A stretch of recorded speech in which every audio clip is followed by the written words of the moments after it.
Welcome to Moonbase 2.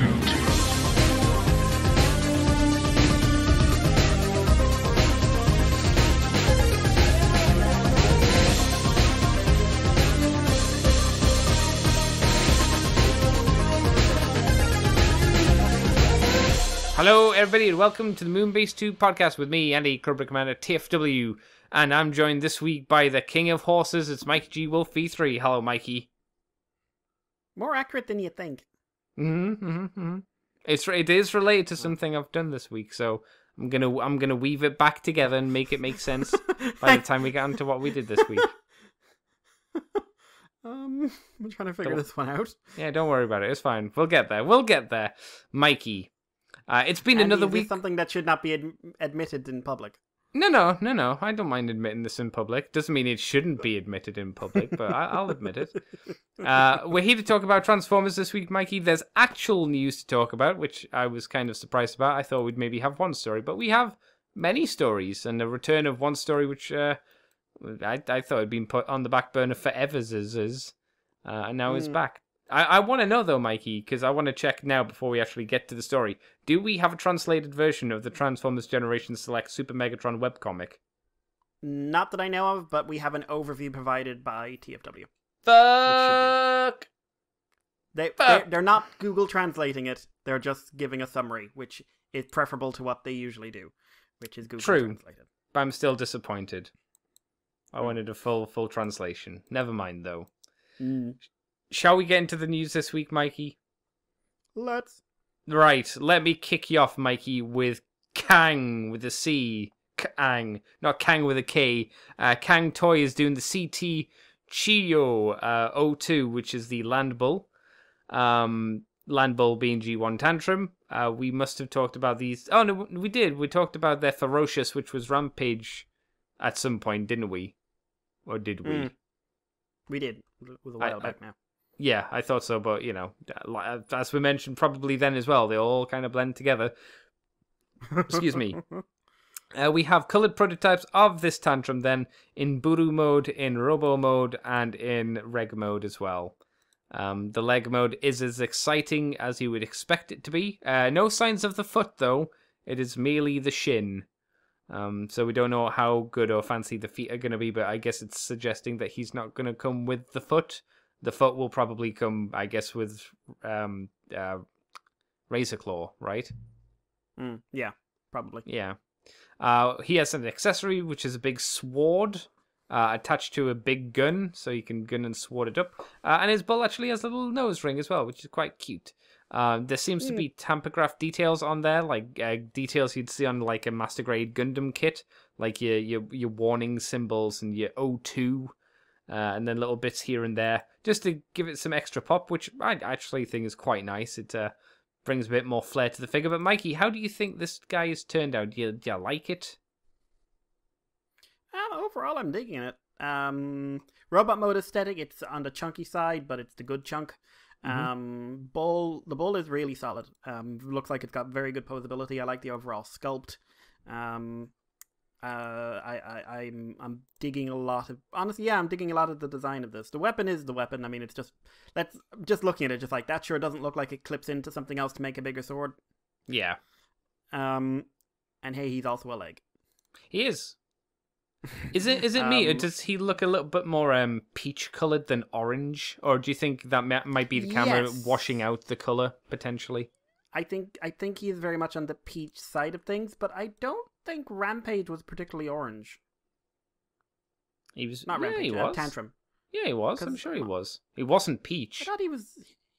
I always thought he was kind of that shade, to be honest. No, not to my knowledge. I don't remember most of the Predacons very well unless I'm looking at them. Because because who cares? I'd even say that the red seems kind of a little bit desaturated as well. I'd say the colours across the board on this guy look a little bit maybe washed out, and maybe that's the look that they're going for. I can't remember, because again, I can't remember what Ferocious looked like, and I don't have a direct link to it anyway, so I don't know. Rampage. Yes. So yeah, I'm interested to see how the rest of them look, especially the cats. The big cat rather.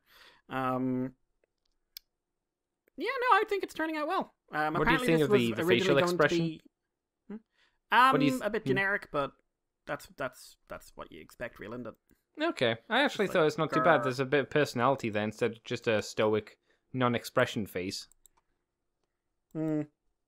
Well, no, I'm glad it's got an expression. It's just kind of like it's the turtle gurn. Grr. Hey, it's better than him just sort of like, I have no feelings. It's true. Which every Starscream toy is having for some reason at the moment, while all the other Seekers get the smirky face mold. It's very strange to me. Yeah, Feels like someone mixed stuff up. yeah. But no, I think he's looking well. I don't think he's going to come out in June at this rate. I would be very surprised. Yeah, I'd be surprised. And even if he does come out, who's going to be able to stock him? I think should be another question. Like, yeah, sure, the toy might be ready to be shipped, but can anywhere actually take it? I don't know. Yeah, I have no 'cause idea. Yeah, there's a lot of places that are not going to be either accepting deliveries or going to be having reduced deliveries because they don't have the staff and yada yada yada. Yeah, pretty much. But no, I think he's turned out pretty good. All right, yeah. So you're on board. You'll buy one. I will buy you. I'll let you buy me one. See, you almost said the right thing. You almost said you were going to buy me one. I was like, oh, all right. And then you quickly pulled out. I was like, damn. Okay, well, I'll see how it is. With you, Andy, I always pull out as quickly as possible. Hooray! It's my dream come true. Yeah, I think this bull is okay. Not amazing, but like you say, Mikey, it seems like he's got a bit of design uniqueness to him. So it's something at the very least. Do you want to take us on to the next story, son? Yeah, this is a bit of a surprise because I hadn't heard from these guys in so long. I assumed they were dead. But according to TF Source, Make Toys is releasing a limited edition version of their Downbeat, which is their Jazz, who I hear is a very good figure. MTRM09. Now, according to TF Source, Make Toys are working away behind the scenes, and they are going to be having some new releases announced later in the year, which is, cool because Make Toys, them do good work. There's a lot of market spiel here. From Make Toys, they give a letter. Blah, blah, blah. We know we're all time factory. Factory was at the epicenter at its no, they had factories around Wuhan, and they're going through recovery. Over the years, trusted partner. Blah blah blah blah. Pandemics are bad. Make Toys committed to a product lineup, and we release all products revealed over the last year. It'll just take time. We will continue with both our remastered and cross-dimension lines and have even more exciting figures yet to be revealed in that. But that's going to come later in the year. Finally, we'll do a better job of keeping the fandom updated on our upcoming releases. We'll do more to keep everyone updated online and aware of all the great products coming. Cool. But yeah, we don't have... we've got a picture of the vehicle mode. It doesn't... I think it's just basically... It's got extra paint and it comes with a sticker. But like I said, this is a popular figure that sold out pretty quick, so I think people are gonna like having extra chance to get at it. But this really sounds like they released this just to sort of grab attention from the customer again and say, hey, we're not dead. Yeah, and we are going to come out again. It's just we're being held up. Yeah, it's good to see that they're kind of doing stuff, and like you say, it's good to be able to have the chance to get the figure again. It's maybe a bit disappointing that there's nothing new, shall we say, I guess. Yeah. Whatever. Yeah. Hey, like, at the moment, everything's being held up. Yeah, exactly. Everything and its uncle, so... at least they're not like Fans Project who just disappeared, who would show up every now and then to conventions, show a slide of a toy they never put out and then go away. Yeah, and now they seem to be... Are they gone for good now? I don't know. I'd say if they come back... do you know what? I could swear they'll pull a BotCon where like one of the guys will come back and say, look, it's Fans Project. And it's like, it's not really Fans Project. By the way, notice no one's talking about that BotCon anymore after the initial fervor. That's true, actually. Maybe it's just because of the stuff going on at the moment, or maybe there are like other reasons. Yeah. Well, I hope that it has remained calm and professional and polite. That's how the internet works, Mikey.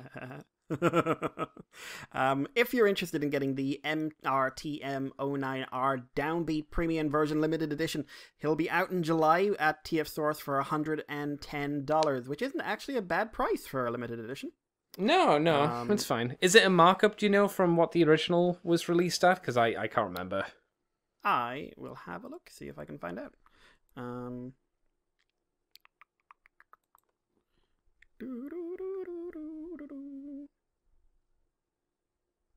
He's very, very nearly dead. Oh no. Their version. Oh yeah, it is a slight markup. The original was $94.95. Okay. And the Ricochet was $99.95, but both of those are out of stock. Yeah. Okay, yeah, that's cool. I just wondered how much of a markup it is, and it's a slight markup. Yeah, but again, limited edition, aren't they always? Yeah, exactly. Shall I take us on to the next story, Mr. Mikey? Please do. Right, so the Takara Tomy Mall finally show off, after a very, very long wait in the shadows, the exclusive Generation Select Super Megatron from the Battlestar Return of Convoy, the popular manga that everybody in the Transformers community read. They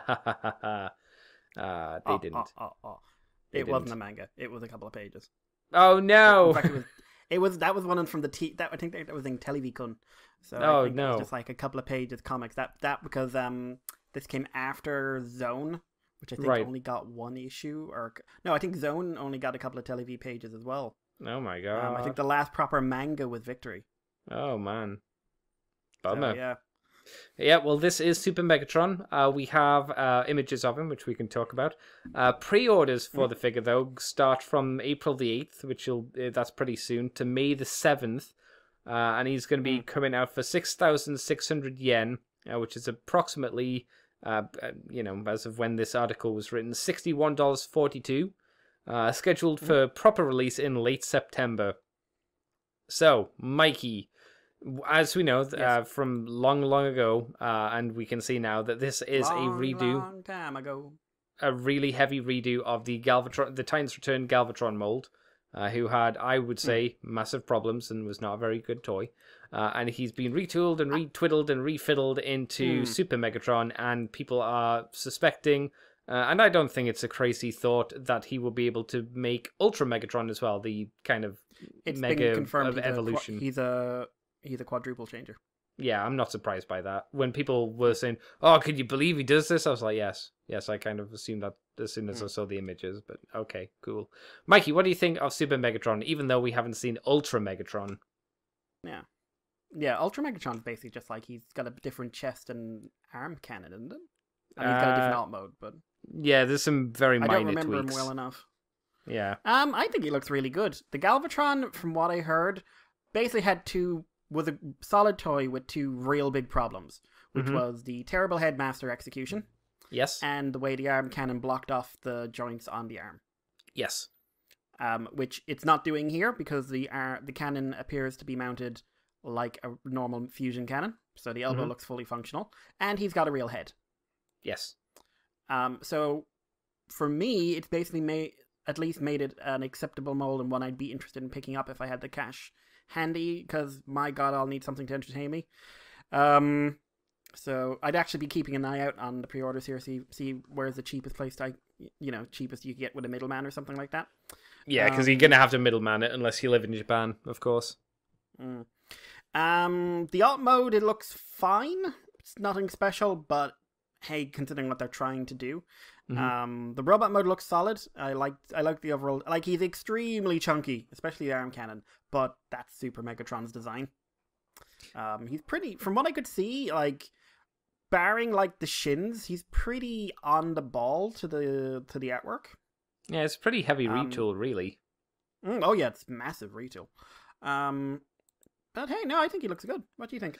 I just wanted to ask another question. Are you concerned potentially with how the how much the arm cannon's going to weigh? Because I don't think the arms were on ratchet joints, and that does look like a pretty big cannon. It does. It does. Yeah. I'm curious. I want to see what kind of. It depends how heavy it is. That's the thing. Yeah, we've no idea. Yeah. if this is hollow plastic, I wouldn't be too worried. Mm-hmm. If this is anyway solid, it would be a concern. Yeah. I mean, this will be only something we'll figure out once the actual toy comes out. Obviously, as well, it would be nice to see when Ultra Megatron comes out how his modes look, both tank mode and the other we get an idea. the robot mode. Yeah, we get an idea for the most part, but it's not a solid, like, here it is. Because I think the plane mode is fine. It's Galvatrons, really. I'd say it's better than the Galvatron one. The Galvatron one was pretty fucking shocking. Especially since all the other thing he did was turn into a cannon. At least this has the excuse of him turning into a tank, which needs to be another kind of legit mode. It was weird, because when I saw this initially, I was like, I should be excited for this. I should be like, oh, this is really fucking cool. But I think it's the 3 G1 Megatrons we've had in a row. From the Siege line, effectively. That's kind of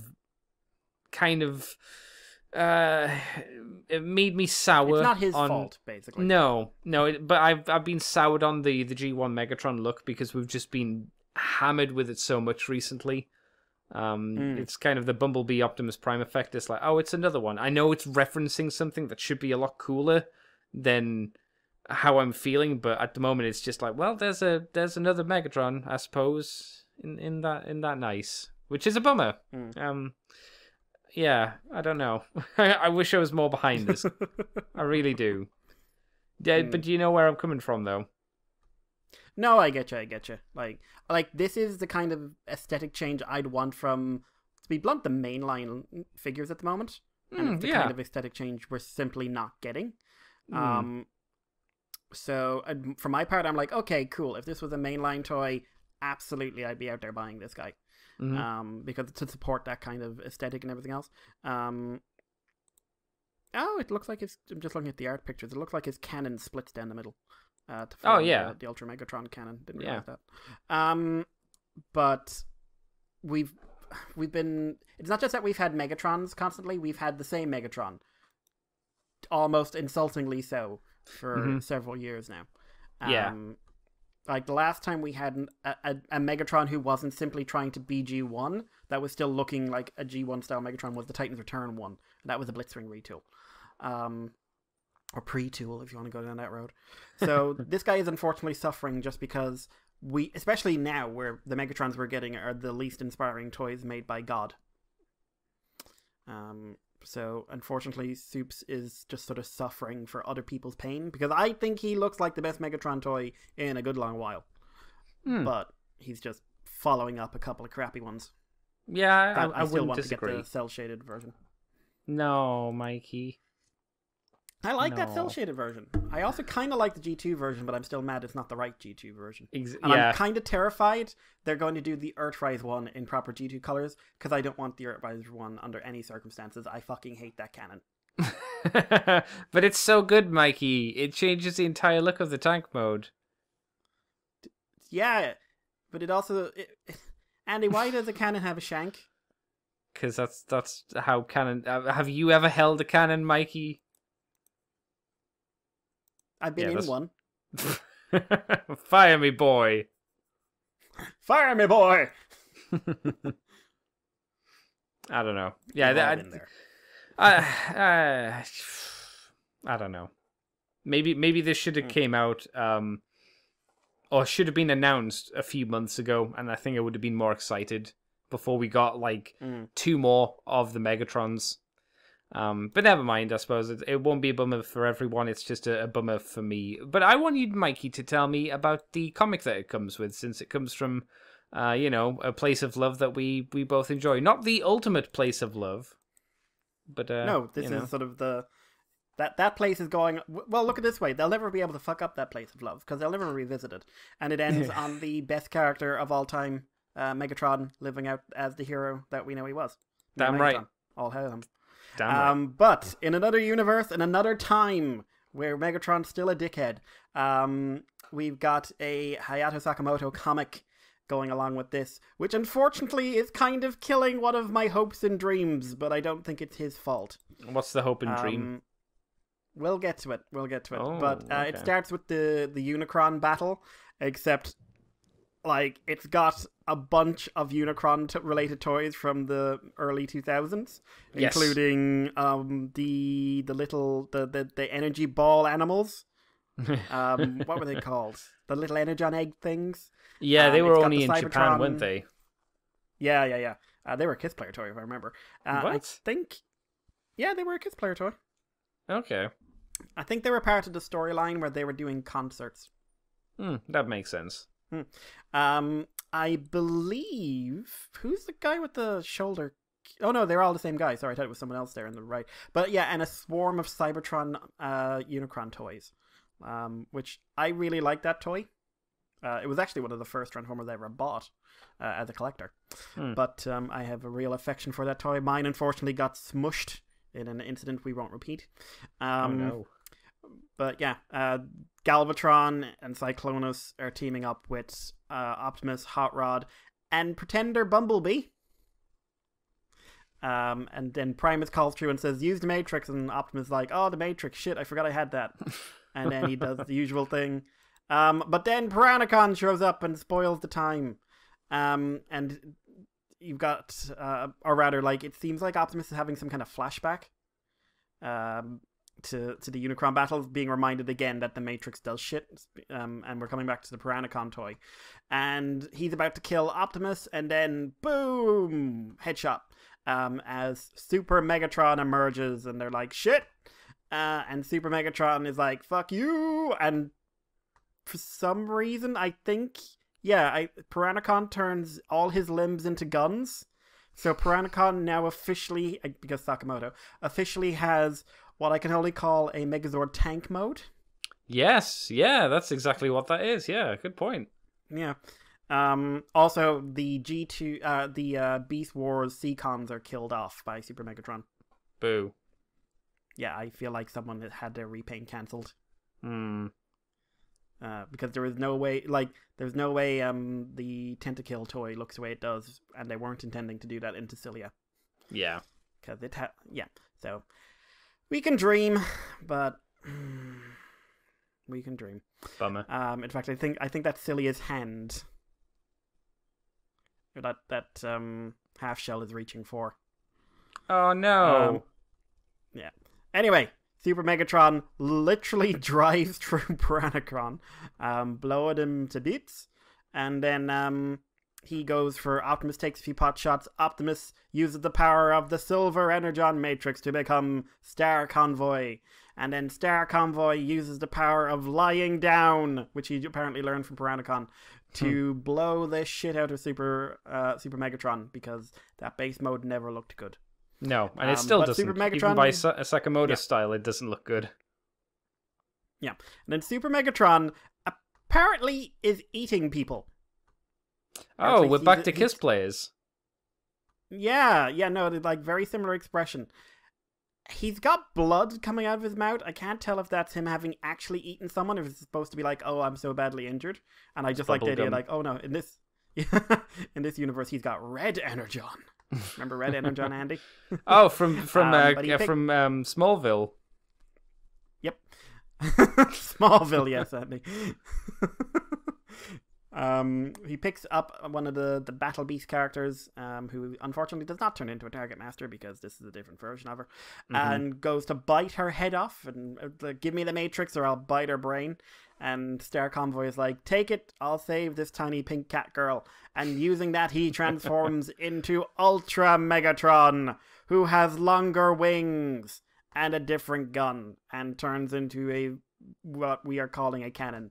Tank. Also, you can presume a tank, but presumably you can do the cannon mode. Probably. I mean, the cannon mode wasn't much. I but I don't know. Be something Megatron. Yeah. Well, no, because if Sakamoto keeps going, we're definitely going to see it. And then he blows up Star Convoy, who's trying to use his trailer bits as a shield. Yeah. that didn't work. And to be continued. Ba-ba-bum. Ba-ba-bum. It's a very pretty comic. Yeah. But it feels like a constrained Sakamoto. Well, yeah, because we know what he'll do if we let him loose. Exactly. Getting random pretender Bumblebee and a bunch of Cybertron toys is what they're allowing him to do now. Yeah, it feels like it. Yeah. Where, like, I still love the end of that. Like, I really wish it hadn't ended because I was still really enjoying it, but I loved the end of the Legend story. I think it was a really, actually very well done one. Like, that really played on what the various characters had become in that universe. Yeah. Please, for the love of God, if you're releasing the bloody 80s mangas, which apparently I was seeing some people complain about because they got the first volume and said this is very goofy. But yeah, of course it is. It's an 80s children's manga. An 80s children's manga. From Japan. Which from Japan. They are much younger. They certainly were much younger than their, target audience than they are now. Yeah. Like well, it's were not like they the classics manga. Were they expecting the Pokemon manga, where everyone's way more sexy and it's actually a pretty dark manga? And James is straight. Yeah, the worst crime of all. James gets Jessie pregnant. Yeah, he does. For anyone who doesn't know, there's a manga, the original Pokemon manga, where like Charizard flips out and literally tries to eat another Charizard. Mm-hmm. And at the end, they do a fast forward, and Jessie and James are a couple with a child on the way. Yeah. And it ain't right. Yeah, but I will say in that manga, Giovanni's done pretty well. Like, he'll just kill useless Pokemon too. Oh, yeah. And it's like, oh, damn. Basically, what the Pokemon games sometimes pretend to be. Because, like, sometimes if you look in, like, the back of books and stuff in the games, there's stuff like, these Pokemon eat each other. Oh. Yeah. All right. Yeah, and then they realize, oh, how many kids play our games? We could market the shit out of this if we make it cute as fuck. See this guy? He'll never age. We'll always have him here. Hooray! 10 years. And Pikachu will always be here. Always. Yep. Boring Pikachu. Bye, Butterfree. Please, I just want to fight for you. Goodbye. Sorry, I've already left. Bye. I max leveled my stats and then you threw me out because there was nothing left for me to do. What you didn't see was like a Pidgeotto dive bombing Butterfree and eating it. It's just a wing left floating to the ground. Or like the pink one that he found, because the pink one's like a natural color, so it stands out. Oh yeah, shiny. Like, is that what they're called, isn't it? Yeah. No, I don't think a shiny Butterfree is pink. I've never, in all the time I've played Pokemon over the years, ever gotten a shiny Pokemon in game. Yeah, I never cared. Like, because the stats aren't any better on them, are they? Are they? No, they're just collectible. Ah, yeah, fuck that then. But like, when people go like, we've increased the chance of getting one to 1 in 800. How? Well, you just have to play the game for 6 hours straight and do nothing but try to get shiny Pokemon. Also, if anything goes wrong with this, you've got to start again. No. No. You love it. Oof. Please get out of my house. Yeah. But yeah, Andy. Mikey. Take us on to a Chinese bit of news. Yeah, so Taobao the Hasbro China Taobao exclusive studio series Camo Blackout was shown. I assume via Weibo? Oh no, 2 years after our first report. Wow, okay. We finally have it in hand. Apparently. Apparently this was talked about 2 years ago, so wow, okay. We finally have in-hand images of the Hasbro China Taobao exclusive studio series Camo Blackout, thanks to Trans Fans, who is, I guess, someone on the page, or some news person. This figure is very special and very limited redeco of the studio series Blackout, which was available as a special giveaway prize for customers who bought the studio series figures from the Hasbro China Taobao site only in May. It says in May the 15th rather than on May the 15th. Yes, just one day. This figure was limited to 88 figures. Oh, that's weird. Worldwide, since it was a special custom job to Chinese artist. Li Yungfeng. I apologize if I messed up that name. That was my best attempt. The box is the same as the original Hasbro Studio Series release, but it has numbered stickers on it. The one in the picture is number 79 of the 88, and another one with Lee's Sang-Zhong Studios logo. Oh, okay. Blackout features an interesting blue faded finish that looks original and different compared to the original grey Blackout. This may be one of the most hard to find Studio Series figures. To the point where we got images after 2 years of the original release. Okay, so it came out, but like no one took any pictures of it. Yeah. It may be one of there's 88 of them in the entire world. Yeah. Like, That's a good this point. is the hardest one to find. Yeah. I suppose you could say someone maybe just did a paint job on it. Who knows? Well, no, they got special box. So that would be terrible. I just like someone did a custom. Yeah, this is just no, that'd be terrible. Why does he Sneaky look though. taller than the other Blackout? He looks taller than regular Blackout. Is that just how they've done the knees? Yeah. If you look, he's got a bit more bent knees, I think. Actually, I don't know. Oh, no, it must be something to do with the transformation. I can't believe they'd make the limited one very slightly taller. That would be really weird. That would be fantastic. What do you think of this very, very limited Blackout? Because to me, it looks okay, but not like it's not like a standout thing like the Lucky Draws. Like they were bright, gaudy gold. So you go, okay, that's fancy. So that makes sense. Oh, it wasn't one of their really bright, obnoxious color schemes for it, which again draws the eye. This is just like this is maybe you'd see something from like the lesser G2. This is an artiste version. This is like the artiste picked the color scheme, right? Yes. And presumably they are not one of the neon crowd. I think it looks like a semi-realistic camo deco. I would maybe a bit too blue, but it does look slightly tie-dyed. And it's just a strange thing to me that this was just like, well, we decided to take this figure to a custom studio and have them come up with a custom paint job and then release it and it's sort of tame. I'm surprised it doesn't, like, you couldn't, I'd be surprised if someone said, Lee Young-Fen did this, and someone went, it is classic Lee Young-Fen. Very, very him, don't you think? Or her. I don't know which side of the fence Lee Young-Fen falls down on. Let's find out. It's a him. But yeah, it's God, he looks joyless. Just a picture of him here, and he's just like, I don't smile. And like looking at his art's quite crazy. Like I wanted to see him do a toy like this. Yeah. Hang on, I'll show you like the Google image search for it. Simple enough.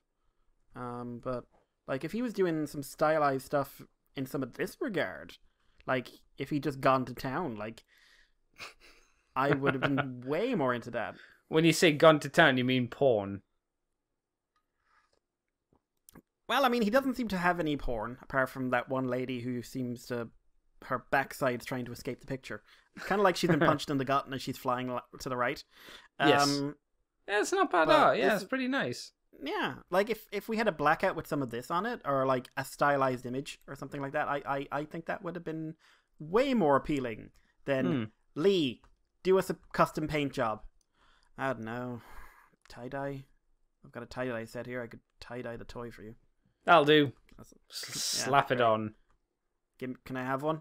Yeah, sure. Great. Get out of my head. I'll give you 88 now. Piss off. Now this toy is obviously going to be worth stupid amount of money yes. going forward. So look forward to trying to sell yours, because if they're anything like the Lucky Draw, I bet that's not easy. Whoop whoop. Andy? Do you have anything else you want to throw down on this, Mikey, or is he done? I is done. I am wondering also, have you ever managed to shift those Lucky Draws? I haven't tried for a long time, so I haven't tried to sell anything for a long time. Just a hoarder now. You're going to be in TV. Well, if you remember, I did sell one or two of them a while ago. So I did sell them. But I have the image of just hoarders now going into your house. Okay. It's like Andy Millman has a problem. A mildly sized collection, very neatly organized, and just like, I just collect toys. Yeah. Oh my god. This man's life has been completely taken over by this toxic hobby. Oh no. I've just got a couple of shelves, really.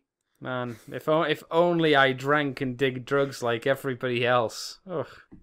My life would be so much better. Drugs, just like, for his sanity, we will restore Andy Millman to normality. Isn't that heroin? Yeah, Take it, Andy. Take it and be standard. They're just injecting me, and I'm going, no, I don't want heroin. Heroin is for bad people. I'm a good boy. I'm a good boy. There's a lot of breasts in those toys. That is what nature intended. I said I was a good boy, not that I was a moral boy. I'm not a fucking saint. Be honest, Mikey, you watched that episode of Hoarders. Because Yeah, Sean Long was on something like that, wasn't he? something like that. I can't remember what the show was called though. It might have been like, Hoarders. it was just like, I don't think it was. Sean though. Long has a problem. I remember it had a woman on it. Yes. I remember that, and it was weird just because it's his job to do that. Yeah. So I don't know. I didn't like that because either he's taken it way too fucking far over the years, and people have just been ignoring the fact that this is a guy who is having a problem and you know, taking advantage of that, or someone offered to pay him a lot of money. He said, "Yeah, sure." I could see it being more that. Yeah, I always hate how fake those shows are. Basically. Oh yeah. My God, Mikey! Like every day, they have Gordon Ramsay's Kitchen Nightmares USA on, and that shows utter bollocks. I would stab Gordon Ramsay in the foot.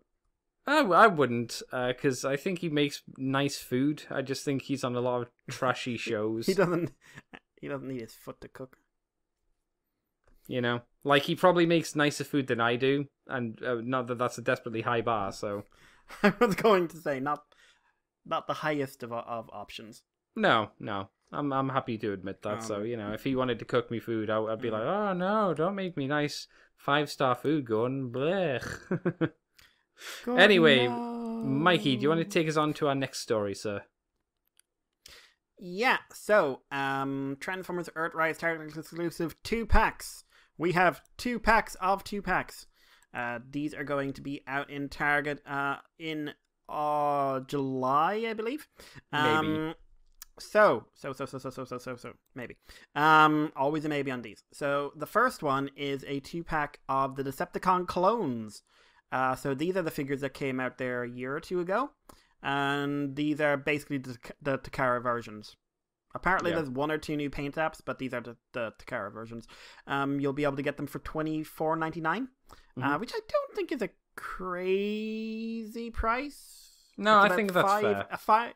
Maybe a 5 or more than I'd want to pay, but I think that's what you paid for the Japanese ones, not including import charge.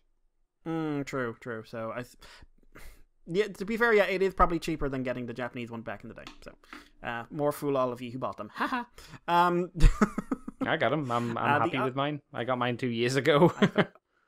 I called you a fool. That's fine. And we're sticking with it. Also, I will say, if you wanted them here boy. in the UK, you'd probably have to order them from America and probably have to pay import on them anyway. So you'd be paying probably as much. Yeah, and that's before you go like £25. And you know what the downside to this is, Mikey? This release, no comic, no Sakamoto comic. Why would you even bother with their bitch asses then? You're saying it in a slightly sarcastic way, but I'm not. I'm really happy I have the comic. The comic's the best thing about those toys. Like, I've had toys from that line that I've sold, and I've kept the comic, and I had someone complain that I didn't give them the instructions, and I said, "Oh no, I lost it." Oh, you bitch! While holding it in my hand. You bitch! Because I'm not telling them I have it, because they're going to either tell me to send it or give them their money back. So I'm just like, no, it wasn't advertised. And I remember, like, it wasn't on the advertisement that I had it. Mm-hmm. Like, maybe you should get the fuck out of my house. Wow. Yeah, and the other 2-pack is These really should have been single releases, in my opinion. It is Skywarp and Thundercracker, who are going to be released for $60, so basically the price of 2 Voyagers. Yeah. There's no reason to sell them as a 2-pack, in my opinion. It's becoming more common to sell Thundercracker and Skywarp as 2-packs, it feels like. Yeah, but what if you only want one of them? But too fucking bad.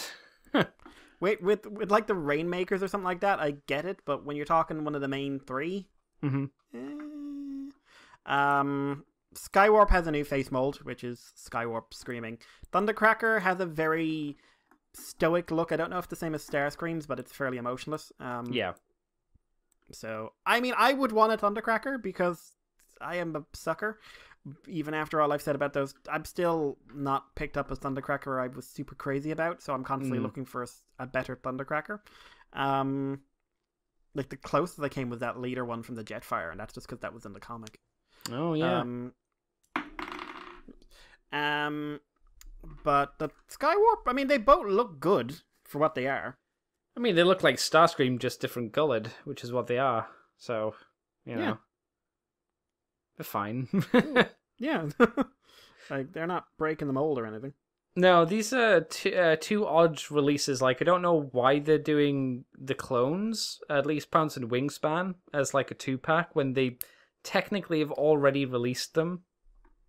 And why they're releasing them under the Earthrise line. To me, it doesn't make sense. It almost feels like Japan either had a backlog or extra stock to just give Hasbro to sell, or maybe they seized it. I don't know. It's an odd choice. It doesn't make sense to me.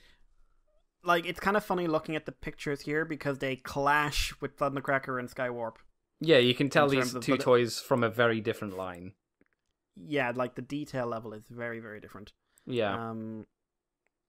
So hey, if you want your Seeker Triad, whatever you want to call it, in their Earth forms, they're there now. And hey, at least it's a way of getting the 2 lads who arguably have better color schemes than Starscream, without all that battle damage nonsense.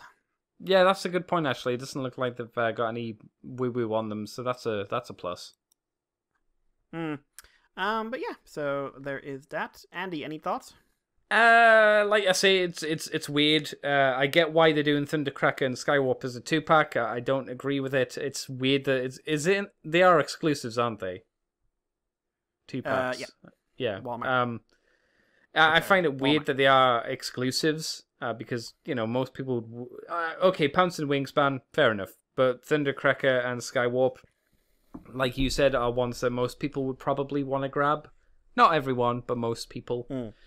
I heard some people say, well, why didn't they just put Starscream in there as well? And I thought, nah, that would never happen. Because it's like a Bumblebee, an Optimus Prime, and a Megatron. They're always going to be in the main waves. Because they assume we don't have enough of them. It would be absolutely bizarre to have Starscream in an exclusive set. Yeah. Unless it was like, hey, there's the Starscream there. Here's a slightly repainted Starscream. Oh, God. That'd be bad. Yeah. Yeah, I don't know. Take us on then, Andy. Yeah, 2 little bits of information, or images, I should say, as we got some Transformers Bumblebee Cyberverse Adventures, which used to just be Cyberverse, but okie dokie. We got some design artwork from Leo Chiola, I think is how you say the name. Apologies if that's not quite right. We have, it's basically stuff from Season 3, so we have the Quintesson Scientist and Prototype Scientist, and there's also the Quintesson Judge and Prosecutor. So we have some sketches of faces, some Quintesson body and how the tentacles and all that would work. The weird snaky thing that looks like it's from The Matrix. Yeah, that's the Prosecutor. And then more things that look like they're like a cross between The Matrix and Teenage Mutant Ninja Turtles, I'd say, with the Krang. Yep. That's the Scientist. Yeah. What do you think of these, Mikey? I like them. Well, I really like the designs for the Quintessons in that season. Yes. So they're quite fun. It looks like the Quintesson Judge. They're talking about the toy. Because those panels are not a thing in the show. Okay. But the scientist was one of my favorite additions to the season, and like seeing the other designs they could have gone for, in my opinion, they went with the right one. And yeah, that little squirmy thing, that's the basic idea. Spoilers for season 3, but the basic idea is that the big body is what you think is his main body, and he's got like an infinite number of copies, and then the tiny little squirmy thing is the real guy hidden away in another part of the building, who gets squashed by Wheeljack underfoot. Oh no. He actually steps in him and murders him. Oh no. Season 3 don't care, man. Yeah, alright. But yeah, no, like I really like the designs. I like the design aesthetic for them, so it's cool to me. I mean, you've never seen these before. What's your thoughts? Yeah, they're definitely nice designs, funky designs, which I like. I think they look good. I still think they look like a superior design to be 2D rather than in 3-dimension, personally. But yeah, it's not a bad take on the Quintessons as a race. Yeah. And that's it. That's before you go into what they actually do, because what they do in the show is fucking nuts. Okay, all right. They're fucking insane. Yeah. Cool. I can't stop emphasizing how much people should watch Cyberverse Season 3, because it just doesn't care. Yeah. The problem is I find that still Season 2 just does nothing for me. Yeah, but you haven't seen Season 3. Can I skip Season 2 and just jump to 3? I mean, largely. Okay, so I don't need any. I won't lose any context if I just jump to 3, right? Trying to think if there's because like it opens with a bit of a couple of battles, which kind of just sort of says basically they fight on Season 3's on Cybertron. Yeah. And is mostly isolated into like. I don't think you're gonna lose anything by not knowing everything about Cheetor's character, because he's boring as fuck in Season 2. Yeah. I think you'd be fine, in all honesty. Yeah, because when I stopped, it was very focused on Starscream's crazy, and he wants to get the Allspark and have it all for himself, and that's just like, okay. I'm going to say Starscream's still crazy, but it has nothing to do with the Allspark. Fair play. Right, well, that's all of our news for this week, Mr. Mikey. Unless you've got anything in your little special sack for me. No, my sack is drained. Hey, then what have you been up to this week, Mikey? What have you done for fun? Anything? Looked out the window and contemplating the slowly encroaching dread of the end of the world. But hooray! Yay! Let's see. Finished Outer Worlds. Oh yes. Much shorter game than I was expecting. How long did it take you to clock it? 18 hours? Oh, that's not bad. Considering it's it's constantly touted as a Fallout game and a copy of Fallout and everything else, it's way shorter than I was expecting. So I need, that really surprised me. I liked the ending. There's 3 endings. I got the what's considered the good ending. I looked at the other 2 online because I don't think I really feel like replaying it. But I liked it. It's it does feel like you have influenced the world. It does feel like the characters have been changed by your actions. Like, yeah, basic gameplay is solid. Nothing crazy in terms of gunplay. It works. The side missions are usually enjoyable because they're a little repetitive, but they do have good narrative stuff around them. And for me, the big thing is the crew. The crew are a really driving thing for making this basically better than Fallout and games like that, which tend to have, like, here's a companion. By the way, this companion can just normally die, and it won't matter. And really, they got no narrative function or anything like that. The companions in Outer World can't die except on like super hard difficulties or something like that. If they get taken out in battle, they get revived after the battle's over. And yeah, they're always there. They're always commenting on what you're doing. You can have chats with them. You can find out different parts of their lives. Couple of standouts. Again, Parvati is kind of the mainstay. You have options to be mean to her. I don't know how people select those options. And look at themselves in the mirror before they go to sleep at night. I'd say Parvati, Max, and Nyoka have the best characters and the best companion missions. They're also the longest. They go on overall. Like, you can't complete Parvati's until you're in endgame. Oh, okay. But you started very early. and the same could be said for Max and Nyoka as you get in the last quarter of the game. Whereas the other companions like Ellie, Sam the robot, and Felix, their missions are much less complicated and much shorter. And I feel like, from what I hear, a lot was cut from the game, and I'm wondering if a lot of the extra stuff they were supposed to have got cut. Right. And like Sam doesn't, he's just like a maintenance droid you've hacked to be able to shoot acid. He doesn't have much to do. He's basically just there kind of if you need to get through an area fast, his special attack is really good. But no, I'd say if you want not a crazy long game, but one that's not super short either, it's honestly worth a dig in, because it's a way of getting that kind of kick from that Fallout style game without having to do with all the bullshit of a Fallout game. Okay. Or a Fallout style game. There's no, like, the maps are small and manageable. There's not an infinite number of collectibles. There's not an infinite number of items. There's just all the stuff that makes those games like Fallout, Skyrim, and everything else really tedious for me. This game manages to avoid a lot of it. Like, probably my biggest knock would be there's not a lot of enemy variety, and like I'd only say one real boss fight in the whole game. Okay. But no, honestly, I think Outer Worlds it's generally worth a bit of a tickle. It sounds like it's only a one-time play kind of thing, and from me it is. Other people will play it multiple times, because apparently the creators went out of their way to make sure there's like a ton of options for dialogue and stuff that you really won't be able to see in one playthrough.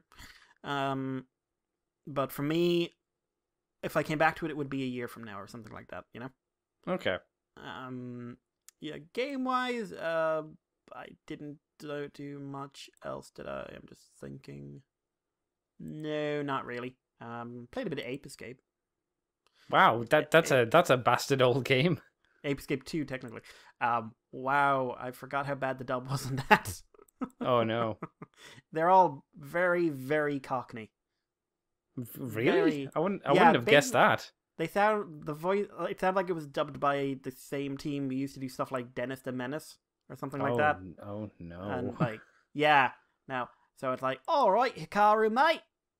We've got a thing. I just like, that's generally how one of the characters sounds. I'm not taking the piss. That's one of their accents. Also, the protagonist is an idiot. Okay. He's an absolute idiot.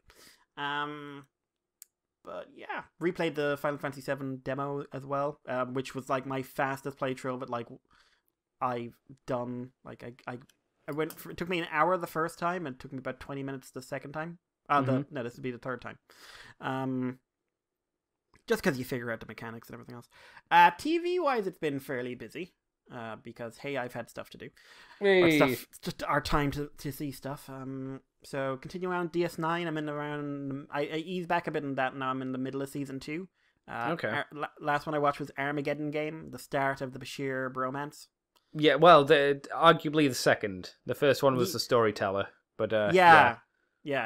But they lean heavier into it in Armageddon Game, and it's not a bad episode. Apparently, it was meant to have a much higher budget, as they were meant to like dart between buildings, but then obviously they were told that hey, you're just gonna sit here in this one building as O'Brien dies. Yeah, because O'Brien must suffer.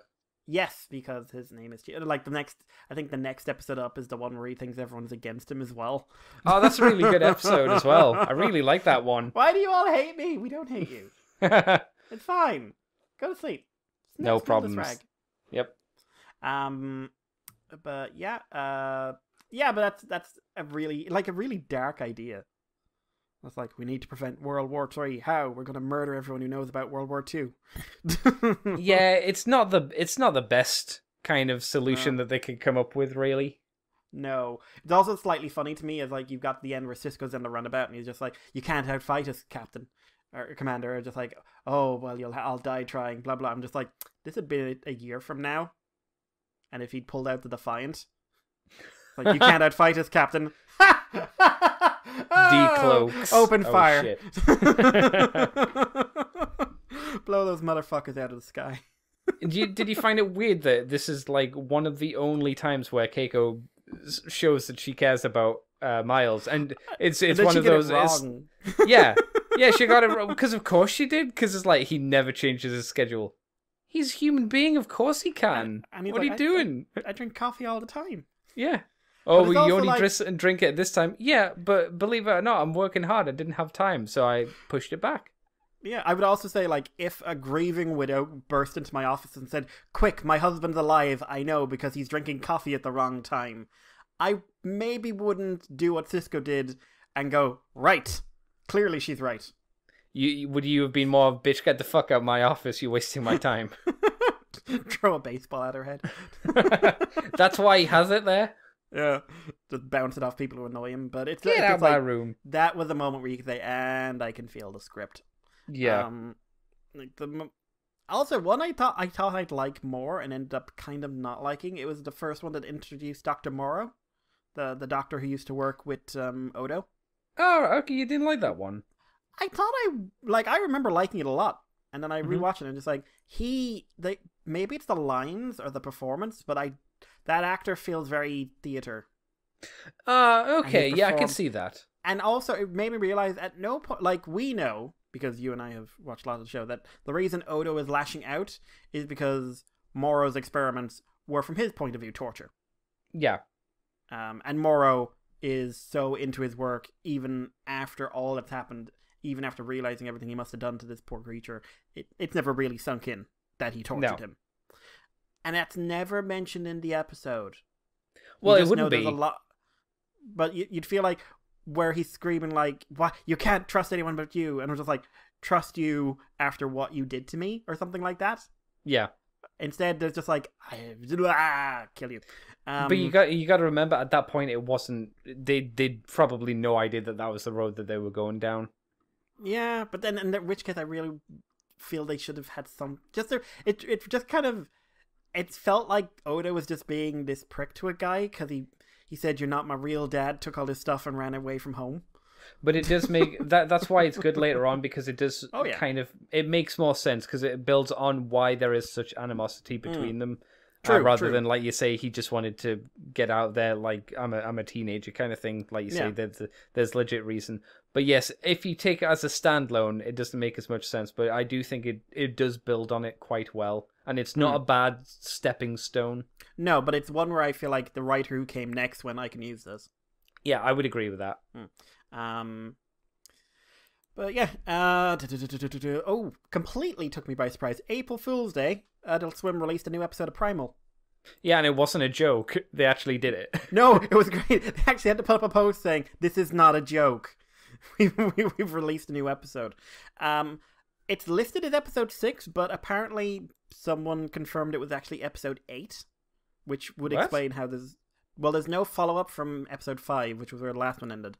And it's kind of one that people are feeling there should be follow-up on. So I think, given the subject matter, I think that's why it got released and why it got released on April Fool's Day. The subject matter is a plague that infects through a lack of social distancing. Oh. So I think that was the joke. Basically a zombie dinosaur plague. Yes, you do. It is horrific. It is one of the most visual grit. Like, you know when people say something is gritty? This is gritty. This is horror as well. There's some extreme violence in the first half of the episode, and the rest of the episode is a chase. Okay. It's a chase. Basically, what happens when something that weighs 100 tons no longer cares about pain and wants to rip you to shreds simply out of a pure, unyielding rage. And you It's not good. No, and you don't have a gun. You don't have a tank. You have arms and teeth. So it's a really... I tell people this all the time, but please go out of your way to watch Primal. It is something else. This was brutal, and it still worked in some real feeling at the end as well. Like, there was some real sympathy there. The transformation of the poor old dinosaur who gets bitten is really cool, up to and including the bit where he's projectile vomiting blood. It's not like a Sailor Moon transformation scene. No. Sailor Moon. It turns the body white and then it kind of disappears and there's just like missing flesh. Yeah, but what I wanted is that instead of doing the pose, it should just be like, now Resident Evil Zombie. But yeah, no, it's really, it is out there on the internet, so it is findable. Oh god, they've confirmed the rest of the series won't come out until later in the year, and oh, come on. Is it meant to be like 12 episodes or something? Yeah, so Okay. there's about 5 or 6 left to go. So basically what you're actually telling me is don't bother Shut up. watching it until it all comes out. No, because I wasn't going to do the whole season 2 thing. That was Yeah. I've done that joke already today. But I would say it's not narratively structured, so I would say you gain by watching it. Like, there's very little follow through between the episodes. So I think it's really But if worth I watching. wait, I can watch all of them. But if you don't, you can watch it now. Yeah, I can wait. Watch the fucking show. I don't know if I like it, so I can wait. And then I can watch it all. I will come over and hug you and therefore infect you. That's fine. I have nothing to lose. Standing outside, like, grabbing strangers. Cough on me! I feel fine. Cough on me! Big one. DuckTales Season 3, Episode 1 aired. I thought, like, Tricky told me 1 and 2 had aired. Is it only 1? I saw 1. I don't know if 2 came out. Maybe I misheard him. At first it seemed very standalone, and then at the end of the episode it's like, oh, okay, we're setting up some kind of plot. Was it good? Series. Yeah, I laughed a lot. It's Huey and Violet. It's about. Which one's Violet? Violet's the purple bird, the nerd bird. Oh yeah, Webby's friend. Yeah. Okay. And they're competing to be senior woodchucks. And Lena, Lena, Webby's other friend, give Violet advice about how to talk smack. So Violet's a very technical Einstein-sounding child. Yes, so I was thinking that wouldn't work. She'll go by saying, like, I was told to tell you you're a rotten chump. Is that good smack? And, like, at one point, because Huey's, like, breaking down because he doesn't have his manual, so he's actually, like, imagining a woodchuck guide is floating behind him, telling him what to do. And she thinks, oh no, I've broken him with the power of my smack. Oh dear. Meanwhile, Scrooge is trying to take everyone else on an adventure, and that adventure is being interrupted by an annoying bird who is leading. And there's a bit where a bear attacks, and he's just like, "Oh my god, it's the such and such bear!" Blah blah blah. Just like we're following the bird. Don't you want to die fighting this creature? And like Scrooge is holding the thing off with one arm, and it's just like, no, we don't. Oh. Well, that's no fun. But no, like, it's not exactly the best episode the show's ever produced, but it's very enjoyable. Okay. It's obviously it's nice for it to even just come back. It's now back. It means it'll start rolling on and start more fun adventures, which we can all enjoy and laugh at. Yep. I also, because this has been on my sort of back burner for years, I watched a couple of episodes of Love, Death and Robots. I was really concerned you were going to say Love Island. Not yet. We're not that bad. But so for anyone who doesn't know, this is an anthology animated series that is on Netflix. So it has every episode has something to do with love, death, and robots. It's all aimed 18 plus. The whole point of it was to be an SFW. So there's quite a lot of quite a lot of nudity. Quite a lot of nudity. Quite a lot of violence and quite a lot of robots, but I cannot emphasize the amount of nudity and the almost disturbing amount of sexual violence. But a lot of rape in these. A lot of rape. Is it to combat the amount of rape that was in Game of Thrones? Because it feels like Game of Thrones was like, here's some rape, and then TV went, let's double down on this. I don't know. Like, apparently it's all adaptations of existing stories, but okay. From what I could tell, a lot of these stories came out around the time the Game of Thrones books did. Oh no, I might be right, and me being right is the worst thing. Who can say how much Game of Thrones fucked up a lot of narratives? Like its own. But yeah, so it's an anthology series. Some of the animation's 3D, most of it's 3D. Some of it's photorealistic 3D, some of it's stylized 3D, some of it's 2D. It got rave audience reviews and mixed critical reviews when it came out, and so I dipped in. I watched about half of it. There's 18 episodes. They're all very variable. Like the shortest episode is 6 minutes. Also, apparently, there's different viewing orders depending on your account. But I basically sort of found something that said these are the ones that you should watch or not watch, and I tried a few of both. So there was one which was about werewolf soldiers in Afghanistan, which was terrible. Really like hyper photorealistic animation to the point where I read a review later on that said the same thing. Why did you even bother doing this in animation? Really didn't like the computer graphics in that at all. Also, it was the most stereotypical hoorah, I'm a Marine. Oh look, we're doing racism but with werewolves. And then a hyper violent fight. Were they like all werewolves are bad? Because I'd be like, well, yeah, maybe. all werewolves are bad, and they're the two werewolf soldiers saying, "We're not bad, sir." And then, hey, let's endear us to these characters by having one talk over the comms about fucking his friend's sister. Because hoorah! Was it written by Hoorah, Eli sir. Roth? Jesus. You know what? It kind of felt like it.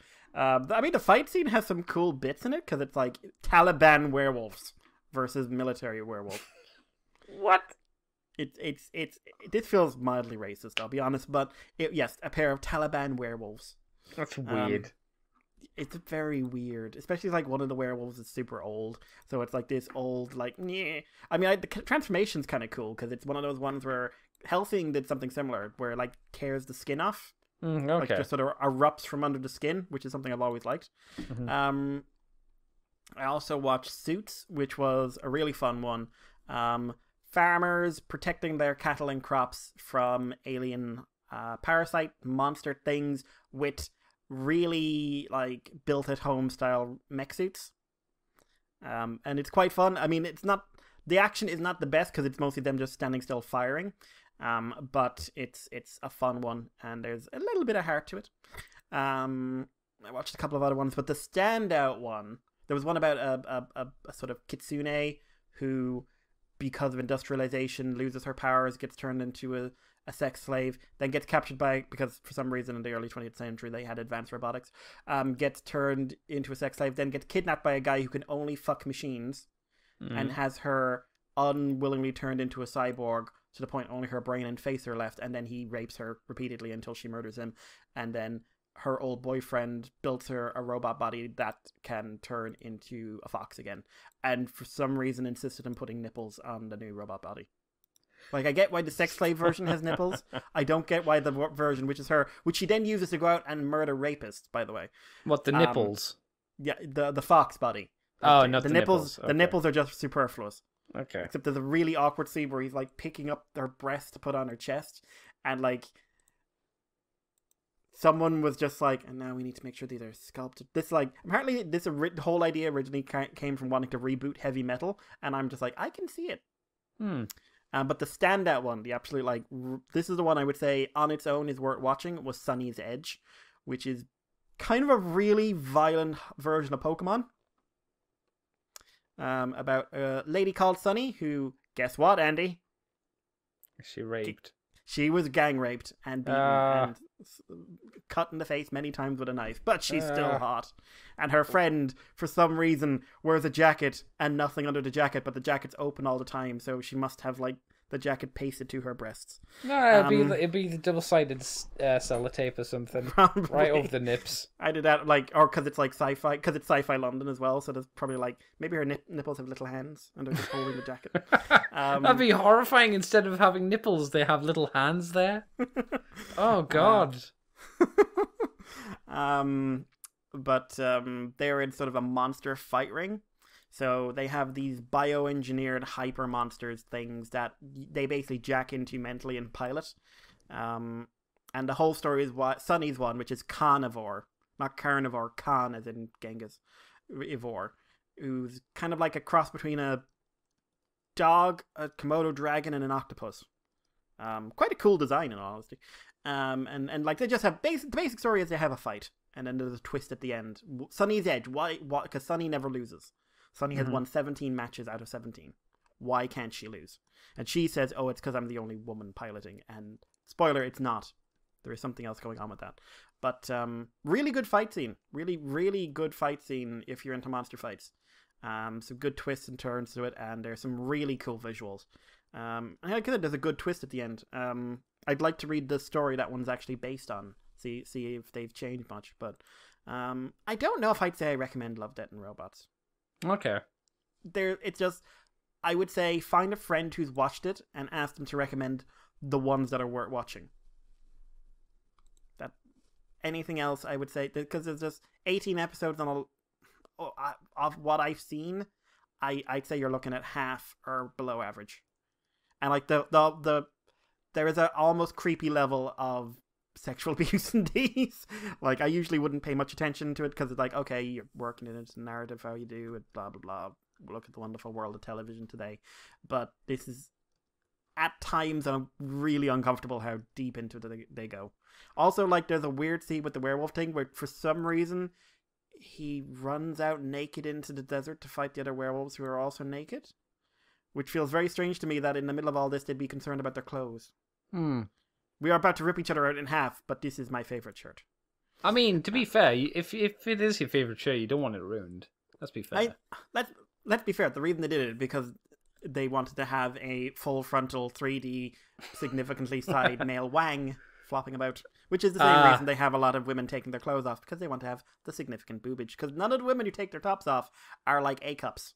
Is this like the new thing? Instead of like there being side boob, it's now side dong. Is that the thing with the ladies? There was no side. It was just nothing but dong. There is at least one scene in this that is basically porn.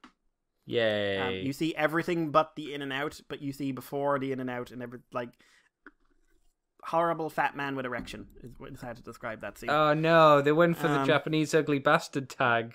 Yeah, very much so. No. Caught up on Kamen Rider 01. Okay. So up to episode 30 now. Introduced Rampage Vulcan in one of the best fight scenes the show's done. Very, very good fight scene. Interesting suit, but very good fight scene. And basically ended the tournament arc, thank Christ. Because after finding out that a lot of people on the internet don't like Thouser, but for me, I'm just like, okay, tournament arc went on too long. Went on about 5 episodes too long. I think you said this last week as well. Yeah. Feeling hasn't changed. But now they're onto a new arc, which is your man Thouser has now consolidated hidden intelligence, and he wants to take out all the human gear, so Aruto wants to team up with the bad guys to save the robots. We got an interesting fight, not the best fight they've ever done, but it's got some good bits. But there's some good character work here, and a bit more focus on Jin, who hasn't really done much since he came back. And now they're sort of like, I'm very curious as to how exactly he came back, because something weird is going on with him. So yeah, but no, good stuff still.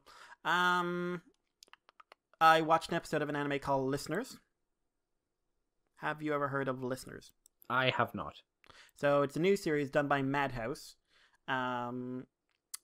Basic premise is in a kind of, there's a musical robot mecha group, basically, called Players. Like, everything's tied into music. Like, they power their mechs by having earphone jacks that go into some part of their body. And they apparently fight with sound. And there's these creatures called the Earless, who are these kaiju-sized shadows, for want of a better term. Okay. And a boy, he's working in a really horrible place where it's like the motto is life is work and work is life. And don't have a dream is literally part of the town slogan. And that's my slogan as well. He's really into the whole player scene. He meets a girl. She turns out to be a player. The Earless attack, and it turns out he's been secretly building one of these mechs in his basement for ages. It sounds like this lad had a dream. Yeah, but he was told not to have a dream. Exactly. By an old, angry mayor. Oh, no. Who was a very old Japanese mayor, just like, by God, 10 years ago, life was fucked up, and I learned not to have joy. Did the young guy say, okay, boomer? He should have. There's actually a bit where where part of the slogan is, never look up, only look down, only look forward, never look anywhere else. Little bit concentration campy, but no, it's got good animation because Madhouse. But I'm intrigued. I'm probably going to watch a few more episodes. But yeah, there were the other two things, because I've been going on a bit. There are two big things. We have a new Trigger series, and we have a new Digimon season. Oh, has that started? Is it? Yep. So I'll do the Digimon one first because that's the shortest. It is the 20th anniversary series, so they decided to do a reboot of Digimon Adventure, the original show. They've changed the premise up a lot. Going by the intro in this episode, it's going to be a lot more focused on Taichi than the previous seasons were. So going by the intro alone, this is the Taichi and Agumon show, which he was the most prominent character before, but it wasn't to the point of where I felt the other characters were taken out of the ensemble. Right. We're not even. I saw one person say they thought it was a good thing because now we get to meet each individual character, but there's only one other of the group that's given any kind of character in this one, and it's not bad character, but it is basically, it feels a bit more shonen-y. We've got, here is your protagonist, boom. And like even the promo stuff, like if you look at the old promo stuff, he was never in the forefront of a lot of shots, and here he's in the front of everything. It's an okay episode. A lot of people are freaking out about it and go like, "Oh my god, it's so good." I like, there's no insert song, which was a problem for me. The music is kind of generic. It's very plot focused, which is fine. It's kind of setting up some of the problems this world is going to face, but it doesn't really do, in my opinion, a great job of setting up the character of Taichi for new people. Like I can say, based on what they're saying, like, oh, they're saying he's brave. Like that's kind of the big thing here, but I'm not sure if that's me having foreknowledge or reading the subtext, you know? Yeah. One thing I've really got to give it big, like none of this is like, oh god, it was terrible. It was actually pretty solid, but I'm being conservative and everything. One thing I really have to praise though is the action animation. Best the series I've ever had. Hey, it's a Digimon show with a fucking budget. I'm guessing that's a bit unusual. A bit unusual. No stock footage as far as I can tell on this. Yeah. So far, anyway. No, but like there is a proper like backflips, firing fireballs constantly fight scene with no repeat footage. And then they have the evolution scene, which I guarantee you they're not going to do it like this twice. But it's really worth watching just to see how it's done. I would say YouTube just Agumon Evolution, and it's that's very good animation. And then they have Greymon in a full-on fight. Not Greymon flips something, has a few stock footage shots because we can't afford to animate things constantly. He's like in a proper fight, which is outside of Try is a first. So this is the first time they've done it to this level, because of the nature of the show. Like Savers probably had the biggest budget beforehand, and that did a lot of standing around, reusing stock footage and slow images and stuff like that. You know, static shots being dragged across scenes. This is very energetic. It's worth a look. I think it's worth a look if you're into Digimon. I'm very curious to see where it goes. Yeah, and like I said, the at least get a look at the animation one way or the other. Really, really recommend that. And the other thing is BNA, Brand New Animal, which is the new series by Trigger. 6 episodes of this came out about a week ago, but it hasn't technically started airing yet. They got released early on Netflix. So it's a Trigger show. I'll just tell you, it looks like a Trigger show. There's some real fun fight scenes in this. Not a lot of fight scenes, but there's some real fun. There's a very good baseball match, which I think you especially will love. Okay, that's interesting. It reminds me of some early episodes of Kill la Kill and some of the visuals. Okay. Never as crazy as the visuals of Kill la Kill, but that's there. Basic premise is this is a world where humans and beastmen both exist. Beastmen have been in hiding for years, and they came out of hiding, and a lot of humans want to murder them, so they've been given a city of their own. And our protagonist is a character called Michiru, who is a Tanuki, and she is moving to the city. It turns out she's a human who suddenly turned into a beast, and this shouldn't be possible. So the plot is, how did she turn this way? Does she have giant testicles? No, but she can shapeshift, so she can give herself giant testicles if she'd like. Okay. Well, she's a Tanuki, so. She denies she's a Tanuki for a lot of it. She's insisting she's a raccoon. Why would she deny she's a Tanuki? Is it like a Tanuki stigma? People keep asking her that, and she's never given them a straight answer. Okay. And the other main character is Shiro. He is a beastman who is a wolf, who is also unusual in the fact he won't fucking die. All right. He's incredibly strong, and he seems to be functionally immortal. He's quite biased against humans, so they have a little bit of an awkward relationship.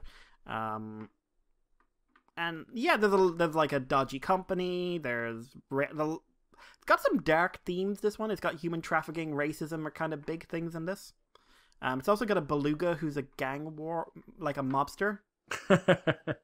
And his daughter has an interesting episode, which ends up quite a little dark at the end.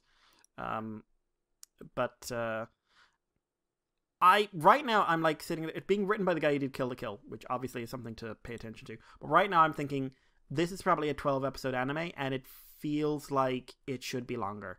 Because if this was sitting at episode 6 of 24, I'd be saying we're probably into something fucking special. This is sitting at 6 at probably 12, and what I feel is this will be a good show. It will not go down as one of Trigger's more memorable shows. Would you say it's still worth watching though, even though we Absolutely. technically only have like maybe half of the show out at the moment? Yeah, absolutely. No, I think it's like for the visuals alone, there's some very good acting. The characters are all very endearing. Again, mobster beluga. Yeah, no, I absolutely say it's worth watching. Some people would say that is about Gridman as well. That it's not one of the memorable ones, right? I'd say. Well, they're those wrong, people would call fucking idiots. Who says Yeah. this, and what is their phone number, please? I'm sure I've seen people online who are like, yeah, Gridman's just meh. To be fair, I've seen people who looked at Albert Einstein and said he was an alright mathematician. I've also seen people that just say that Kill la Kill was okay as well, and I was like, I okay. will fucking murder them. Where? No, I'll play jokes in Gridman because I fucking love Gridman, but I'll play jokes in Gridman. But no, you can't. No, I mean I saw someone say Kill la Kill had bad animation once, and Where? I just everywhere. It's just so cheap. Look at all the static shots. Okay. They don't know what stylization is, Andy. I know. Don't know. They don't get it. No. Fucking idiots. So that was my week. Oh, okay. Basically, me trying to expand the show as much as possible because I've got nothing else to do and I don't want to talk to anyone. Jesus. Andy, what about you? Again, it's just kind of been my usual week. I've done more Bloodborne. Been putting them up on the YouTubes. I also did a podcast with Mr. George, Exaggerated Elegy, for his show. I'm not actually sure if it's for the Flufferhammer or for his own podcast. Where we talk about Bloodborne and Dark Souls and all those kind of things and our thoughts and feelings on them and all that kind of jazz. I don't think it's up as of yet, but when it goes up, I'll put a link to it on ccbunker.weebly.com. If you'd like to have a listen, because both me and George really enjoy those games and the fiction and the mythology and all that kind of stuff behind them as well. So that was fun. That was a nice little different thing. In terms of things I've watched, I watched the very popular at the moment, because everyone's fucking talking about it, and this is leading back around to the start of the show, Tiger King. Have you heard of the Tiger King, Mikey? Murder, Mayhem, and Madness? Haven't seen it. Have heard of it, and I having seen a picture, I know I've seen that guy in a Louis Theroux once. Yes, yeah. This is the documentary. I don't know how true it is because I always think like these documentaries can be exaggerated for the effect of the documentary, but it's the documentary series on a guy called Joey Exotic, who and many other big cat small zoo owners, shall we call them? Oh god, that lot. Yeah, they're fucking nuts. Like, Jesus, Mikey, it's one of those shows where you just keep watching and you're like, it's not going to get crazy, and you're like, it just keeps getting crazier. If it is all true, it just gets nuttier and nuttier, and these people are like, it's fascinating to watch. And even if it's not all true, and even if it is exaggerated, and I'm not saying it is, I'm just saying if it is, it made for a very interesting story that's worth watching. It's so far 7 episodes. I don't know if they're doing more. I would say give it a watch because it's one of those shows where you just watch and you go, this is how some people live, maybe, and that's bizarre. And there's me who collects children's toys, and these people are like breeding giant cats and have their own small harems and whatnot of actual women because women love giant cats. It seems it's like, oh, okay, sure, whatever. It's mad. I'd say give it a watch if you got Netflix or a way to watch Netflix stuff. So it's Tiger King, Murder, Mayhem, and Madness. But I think most people are watching it or have watched it at this point because it's getting memed fucking a lot at the moment. Yeah. It's getting memed to hell. Yeah. Because people are just like, this stuff's weird.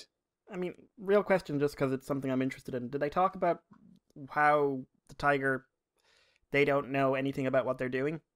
What you mean? Oh, you mean about them as big cat keepers?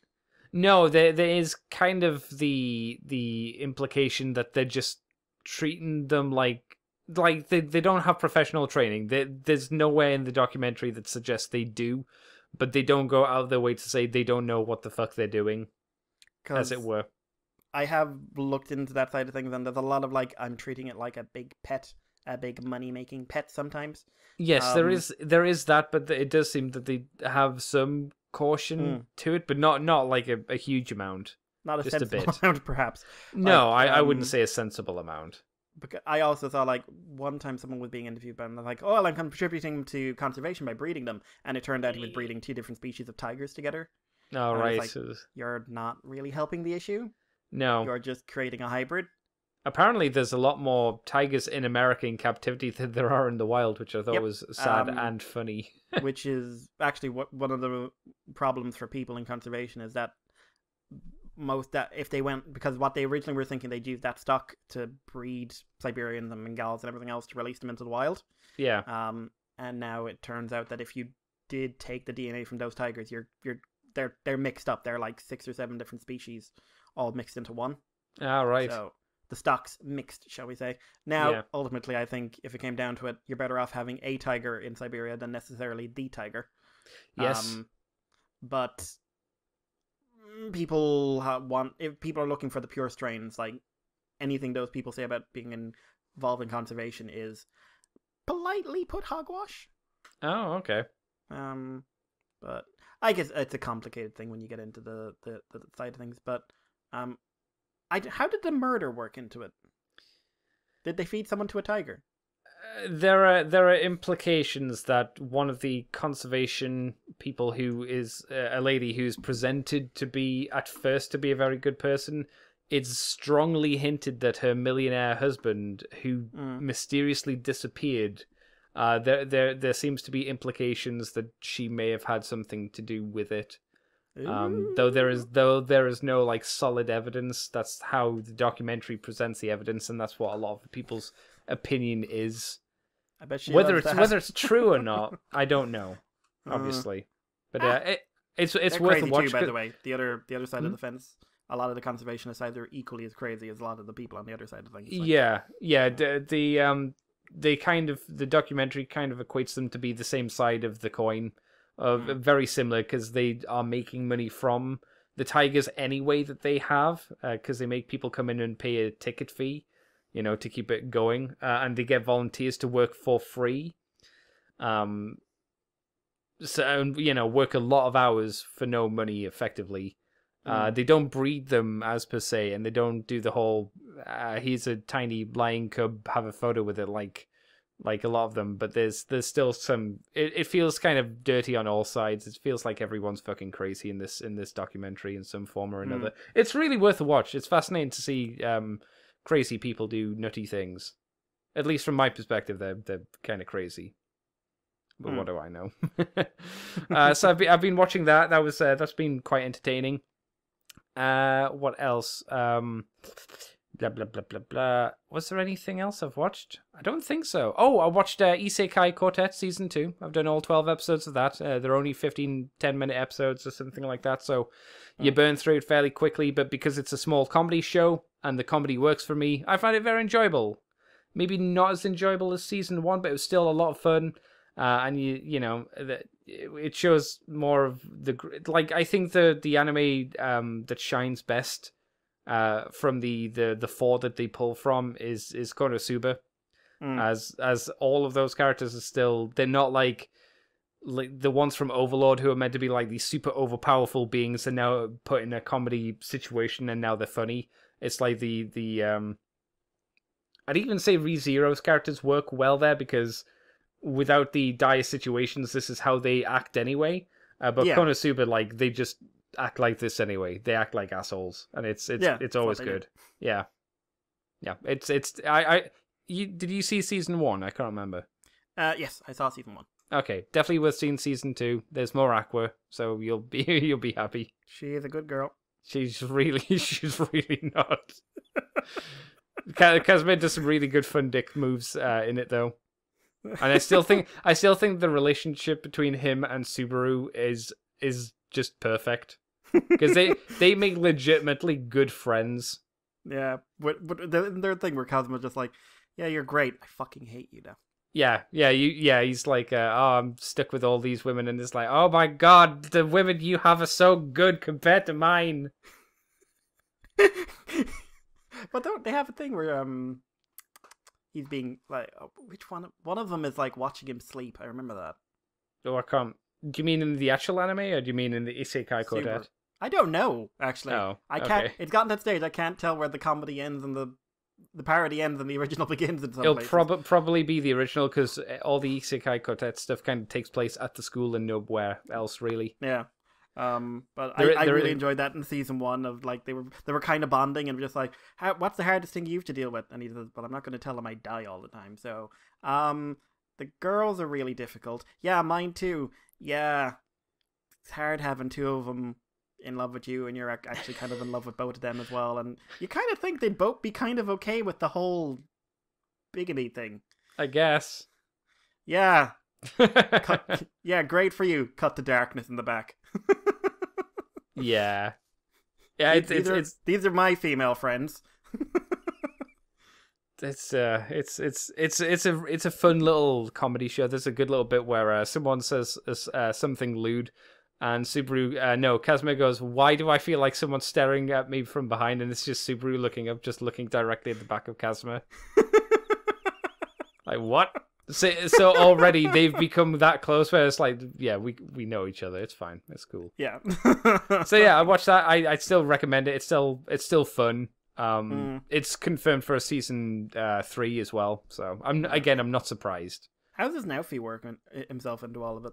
He's in one of the other classes. You know how there's they're in class B and there's class A who has Chris and some of the other characters. I think he's in class A. All right. So he just So sort of wanders in sometimes. Yeah, he's not a major part of it. It's like Seiya and the other goddess from Overly Cautious Hero. They walk past the school fair, and the goddess is like, "Oh, we should go in and have fun." And it's like, I don't know about the situation here. And he walks off, and she's being dragged along, saying, "I want to have fun." It's like, no, we don't know the situation. I must be cautious. Not safe. Nope, it's not safe. We have no idea what's going to be going on. So yeah, that's been a lot of fun as well. Was there anything else I watched? I don't think so. Apart from more DS9, of course, which I've said. I got 2 model kits this week as well. Left it in the garage for a few days so it could decontaminate. Then I urinated on it. Make sure everyone knew it was yours. Exactly, yeah. So what I got was, have you heard of the 30-minute mission kits, Mikey, from Bandai? No, those are new to me. The basic idea is they have the reason they're called 30-minute missions is because they have 30mm ports in them, and 30mm pegs. So the idea is until recently they had a lot of variations of 2 of the same basic molds, just in different colors. And there are accessory packs, whether they're weapon or armor packs, and now there are slightly more advanced versions where they have the basic body. But then they come with, like, the one I have, which is the ground type Alto. So it comes with tank treads, which it can be stored on its back, or you can put them on its feet. As long as there's a peg and a port, you can do some nifty things with it. It comes with a bazooka, which you can split up into a shoulder cannon and a kind of rifle, if you want him to hold it that way, or you can hold it like a big bazooka from Gundam. It's one of those lines where it wants you to buy lots of kit, lots of accessory parts, and then kind of make some kind of crazy design that you're into. They are, like I say, they are getting more visually interesting and more parts, so you can just buy one kit that you're happy with rather than buying lots and lots. because there's the one I have. There's a space one. There's a space one which has like really long legs, and one of the images shows that it can have a like centaur mode, but you need to buy another one of those kits to get that. So it's a neat fun idea. And the kit quality is quite good as well because it's Bandai, so they take the Gundam build mentality and kind of just switch it around. So it's good. The other kit I got was the Gundam Lupus from Iron Blooded Orphans Season 2. And that's a really good kit as well. It's got a good look. It's got maybe a few too many stickers. Oh, one thing with the 30-minute mission stuff is they have no stickers. The best that they come with are like just numbers, so you can number the shoulders or something like that. It's not essential stickers. The Lupus does have quite a few stickers it needs or could do with. Not to the point where I'm gonna stick them on because they're quite big ones. But it looks really good on its own. It comes with a big sword, but the sword's not. It's more of a club sword. Like imagine a club, but kind of sort of swordy shaped. Because in Iron Blooded Orphans, it was much more heavy hitting melee based weapons rather than like beam sabers and stuff. They didn't have that technology in the show, so a lot of it's really heavy blunt force instruments. So if you can imagine like a Gundam's claws and stuff like that. That's the Lupus Rex. Oh. So that was the final version. So yeah, it had like it's the same base thing, but then they've upgraded it so it had longer arms, it had a tail, it had big claws. It was meant to be a much more feral version of the Lupus, but I like the Lupus more. I like its more normal Gundam proportions and whatnot. The Lupus Rex I thought was a bit too much. I'm looking at the picture of the Rex, and someone, like, I'm usually up for the animalistic thing, but someone should have stopped designing about an hour or two before they finished. Yeah, like it has elements to it if you look at it where you're like, this is interesting. But then, like you say, they just kept going. They went too far. And I was also a bit sick of the Barbatos design being used 4 times because, it got 2 model kits basically in Season 1 and then it got 2 in Season 2. I was like, okay, I've got the first Barbatos and I've got this Lupus version and I'm like, that's enough. 2 versions. They're different enough. I was happy with that. And I think that's it. Then it's just been a lot of, my usual work of cutting down more things and turning those things into piles of leaves and piles of sticks. That's the week. I've started doing like, how everyone's like, oh, you need to do your exercise, and technically I should do this during the day. I found it quite nice to do it at night, because then you're not gonna run into any kids or get anybody giving you hacky looks like, oh, you're disease. Because when I walked up to get my model kit package, I saw this mother with the 2 children. Like, it was a fairly wide path. It's like, because it was a slight country path, so it wasn't for roads or anything, for cars or anything. She took her kids right to the far side of the path, and I was just like, Jesus Christ, okay. She's seen you before, hasn't she? Yeah, well, she saw me with my hands down my pants, looking at my lips, going. She's crossing the road. All she hears is, "You look pretty."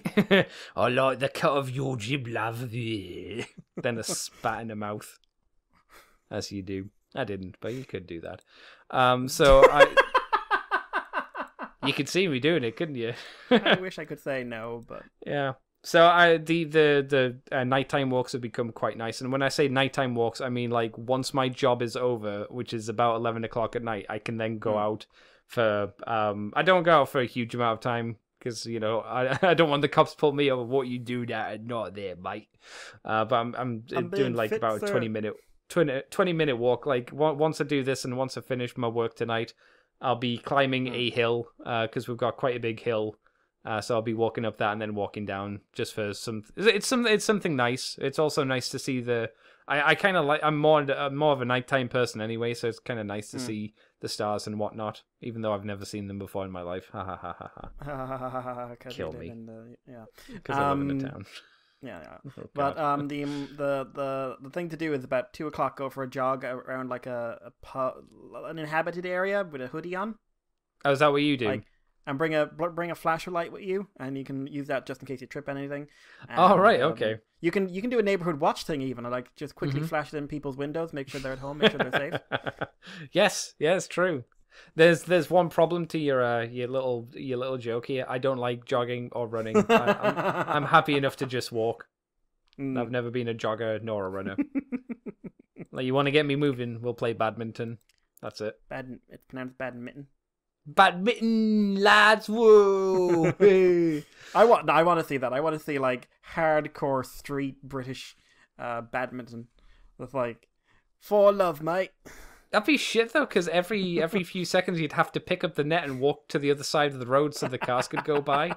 By the That time you would be set the net back amazing. up, it's like gotta move it again. Yeah, but like I want to, but they're really good at it. That's what I want to see. I want to see like really talented people doing this, Oh, that's terrible. flipping off the neighbors as they go by, but like doing Olympic level shots. So what you want is the chav version of badminton. God, yes. Because I guarantee you, like, badminton's not, as far as I'm aware, not usually associated with chavs. But like I'd love to see like the chav version of a physics lecture. That would be fascinating. That would That'd be be amazing. really interesting. And like, you know, I've known scientists who come from like what is called a chav background, Oh, sure, yeah. and they are hilarious people, and they know it. Which is why I feel fine saying this, because the last one I met, he was just like, oh, mate, you have no idea the stuff I've done. Like, I used to sell so many drugs before I came here. It was great. Now he can Still- make his own drugs. Yeah, he's like, I've still got some. But, like, And Mikey Uh, just goes, go on, tell me more. go on. Yeah, but yeah, no, like, that's Andy's Neighborhood Watch. Yep, it's like- coming to you. No, it's coming for you. It's coming for you. Da-da-da-da. Just, they wake up and just stare. I'm just checking to see you're all safe. Are you social distancing? You should be social distancing. Or just like inches from the face breathing on them while they're in bed. It's all right. No, go to I've been sleep. tested Go to recently. Go to sleep. And then I kiss I'm them. I'm the only hygienic one here. And very slowly leading out the window. Good night. Then a fart as I crawl out the window. Oh, poop my pants. Oh no. Pink eye for all. I'm not hygienic now. No, clean. Sanitize me. Starts throwing off her clothes. Rub me in it for all our own safety. It's only a matter of time before the people locked in will become crazy like that. Oh, I mean, yeah, it's- like, only it's a matter of happened for time. It's some. yeah, it's happening. Yeah. It's absolutely happening. Oh I yeah. watched a video of a guy who wanted to see if he could do 100,000 steps in a day What inside his house? Or just inside like, his house. He made it to 70,000. how long did that take? Like, was it just Well, going round and around his living room? Apparently based on the mat, yes, but apparently based on the maths in 16, there's 8,000 and 85,000 seconds in a day or something Mhm. like that. So you basically have to average 2 steps a second. Oh my god. And that's about 65 miles.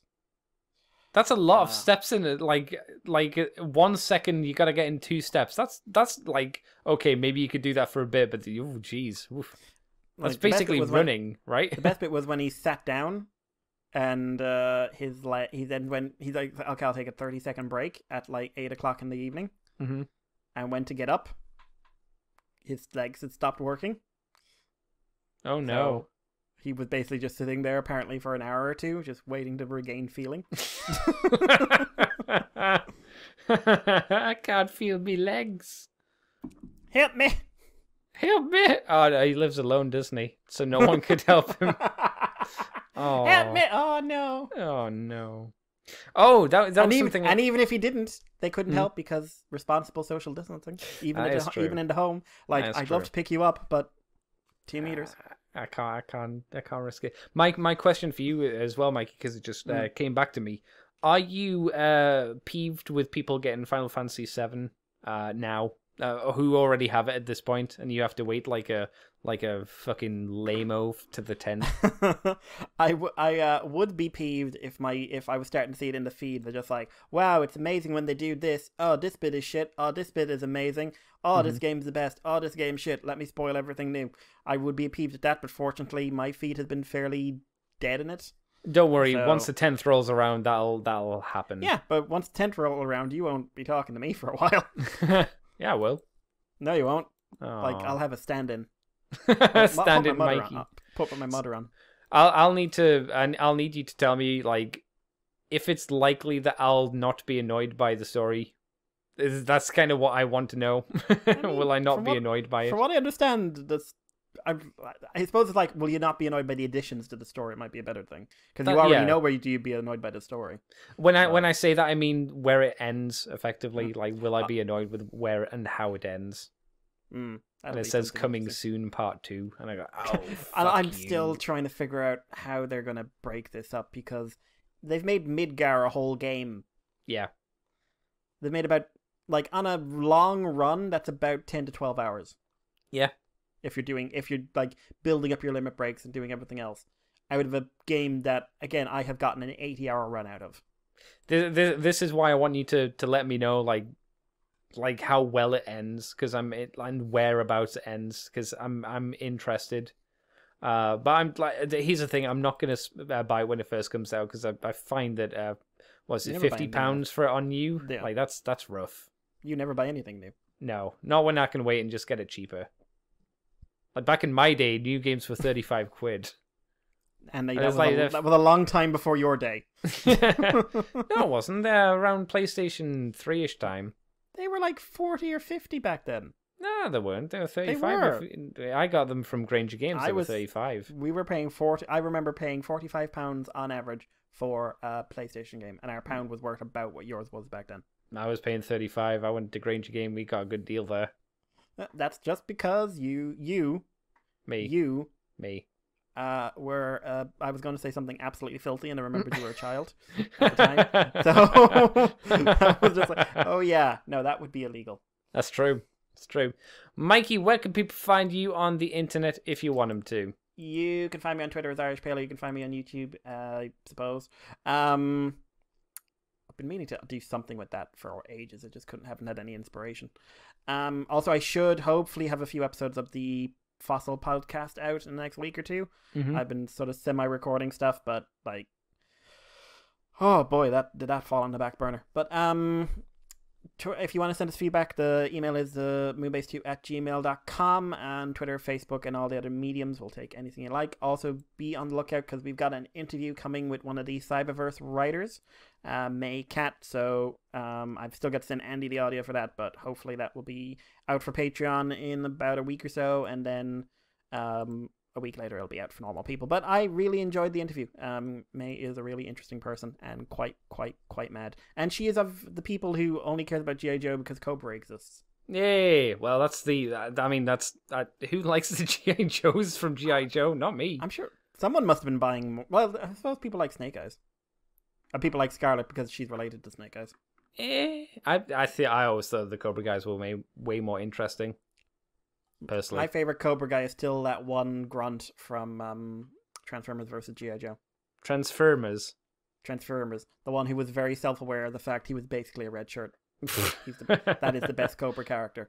Just as he looks around and realizes who he's standing with and says, I'm going to be the one who dies. I was going to say, is it just because you like the fact that he realized death was approaching? Oh no. Listen, there are the two best red shirts outside of Star Trek are that Cobra guy and Red Shirt, the ultimate minion from the Taskmaster. Yeah, but he's not Dawn of the Dead. Joke. He's not Dawn of the Dead. No, he is not the Dawn of the Dead.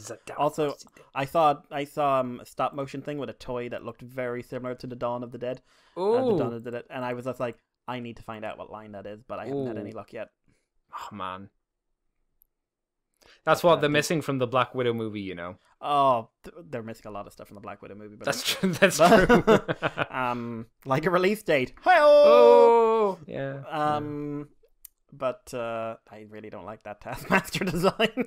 Nor do I. It's not the skull face. I don't care. And everyone goes like, "Well, it's the best they could do." We're just like, it's 2020. Yeah. We all know they could do better. Yeah. And if it's like, oh, you can justify, it's like, no, they could. We're at the stage with the Marvel movies where you can justify it. No one gives a shit anymore. Just do a comic accurate suit. Yeah. This is not early 2000s where we have to have a joke about the fact you can't have real Wolverine's costume. The only thing I would say is like to make it look better, they could make it more armored. That'd be fine. Yeah. But not say it's an Iron Man suit because that's the go-to. Yeah, no. But he's more armored and he's got his skull face. Yeah, and his cape. Does he have his cape in the movie?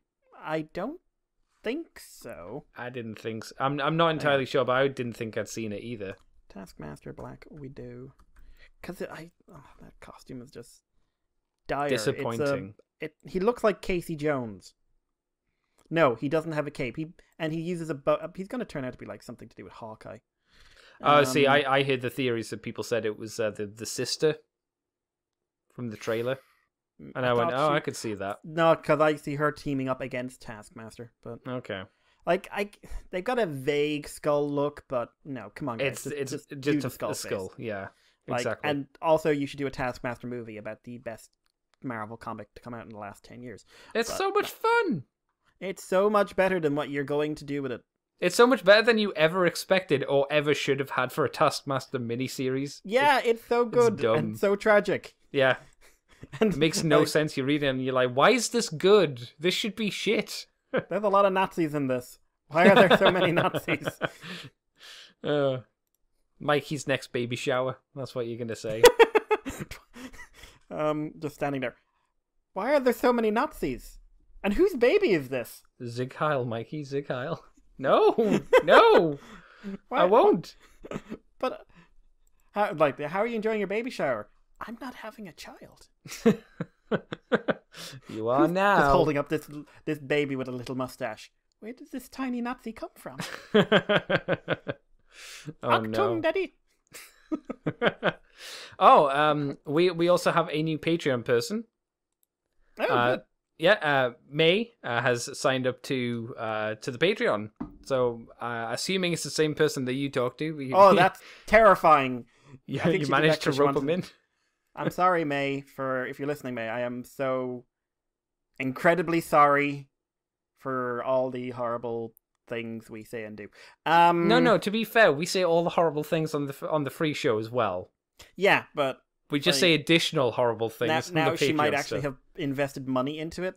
Yes. Which is the sad, you don't. Oh, now I'm sad. I feel like I'm a bad person. It's that it's that classic moment of just like, shit, I'm talking to someone who's actually involved in the franchise. Oh God, no! We've said such horrible things. I have to emphasize, it's all for the show. We're only slightly mad in real life. That's not true. We're completely like this. Shut up, Andy! Shut up, Andy! Well, since I've asked you where people can find you on the internet. For myself, you can find me on Twitter, CCTFW. You can find me on YouTube as Cobra Commander TFW. You can find this podcast on the Moonbase 2 forums on Twitter, iTunes, Facebook, Libsyn, and YouTube as Moonbase 2 Transformers Podcast. You can also find us on the ccbunker.weebly.com. And if you head over to patreon.com/moonbase2 and you do $2 each month, you get the extended version of From the Files of Teletran 2. You get the Moonbase Woo Woo, where last time we did one, me and Adam talked about Spawn. And I guess Mikey will figure out something for the next one, yes? I am hoping to have something. Oh, very good, very good. Yes. Also, I wanted to talk about the comic show while we were here. Yes, because I hear that IDW is a bit on rocky roads, it sounds like. As they've kind everyone is. It sounds like IDW is on very, very rocky roads, because I hear they told the Turtles people and the G.I. Joe people to put the pencils down, which is concerning. Very concerning. But basically, Diamond is no longer shipping comics. Yeah.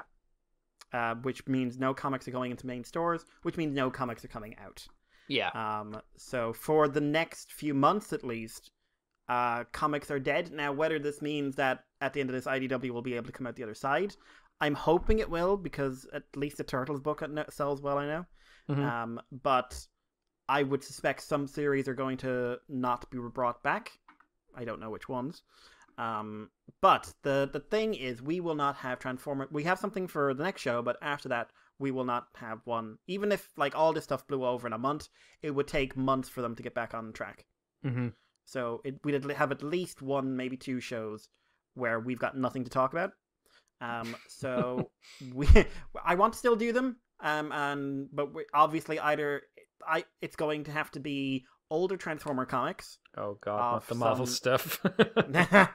That could be something. You and I reviewing Marvel stuff. Trying to find the stories Mikey and Andy like. Or basically we could do a series of shows reviewing non-Transformers stuff, and the Patreon extension can just be, and now you get 2 non-Transformer comics. Yeah. Which is an option. We'll be discussing it, but I just wanted to give people a heads up on that. We are all subject to the fates. It's true. True that. Cool. Well, that's the podcast done with Mr. Mikey, so thank you for chatting with me this week once again. Not that you have any choice in the matter at this point in time. You have no excuses. No, I have nothing to do. I sent Mikey a message earlier, do you want to do the podcast? And he was like, but I've got to pick my toenails tonight. I was like, oh, come on. And he's like, oh, all right. Just to mix it up. I could do so many things right now. Mm-hmm. Pick my nose, pick my toes, pick my belly button for belly button lint. Stare at the wall, consider life. Count my horses. Count your horses. That was Yes. a short count, really, wouldn't it? It would be. Unless you see my invisible horses. I'm not looking at your invisible anything. That's just an excuse for you to take off your underpants. You are now leaving